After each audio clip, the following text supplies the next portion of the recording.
Ана киноларға қарасаң екі қабат әйел, екі қабат екен талып қалғанда біледі ғой. Талып, бас айналып, барып, жатып қалып, оған дәрігер келіп, осы әулетімен үре-түре келіп, ойбай екі қабат екен деп сүйінші сұрап, ана әйел ұзыннан түсіп жатып, бақытқа бөленіп жатады. А біздің қазақтың әйелдері бір баланы туғаннан кейін өзінің екі қабат екен 4 айдан кейін біледі. Оның өзінде баласының іші өткенде больницаға барады. Балам іші өтіп тоқтамай жатыр емізсем деп. Тексереді біледі, әй сен екі қабатсың 4 ай болды дегенде мама деп отырады. Біздің қазақ әйелдерінің жалпы иммунитеті мықты ма деймін. 4 айға дейін не құспайды, не тышпайды, не бас айналмайды, іші де жыбырламайды, ештеңені білмейді.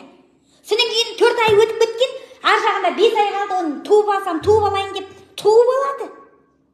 4 айға дейін ол ауырмай жүреді, 4 айдан кейін барып ол ауыра бастайды. Оля, білген бәлем мұнда. Мен көтеріп қойыппын деп күйеуіне айтады ғой. Сөзде күйеу. Да, но. Туасың не істейсің? Туып ал деп. Оған не керек бұл? Оған бәрібір қонаққа барып өзімен өзі. Бала өскенше сен оның өмірінде жоқсың ғой. Оны енді әулет естіген кезде бізде ай мынау екі қабат екен деп гүрілдеу дүрілдеу жоқ. Абысындар ана жынды тағы көтеріп қойыпты дейді. О байғыз көтеріп қойған үшін ұялып, тығылып, сөйтіп жүріп жаңа туып алып, мына жамбасында бір бала, етегінде бір бала әйтеуір өсіріп алады. Балалар етек жеңге жарыспай өсіп алғаннан кейін басы қақшаңдап шығады. Құдайға шүкір өсіріп алдық, аман-есен туып алдық. О заманда туып алғаным жақсы болып, қазір мен рахаттанып демаламын деп, ой басы анаконда болып шыға келеді. Мен айтам.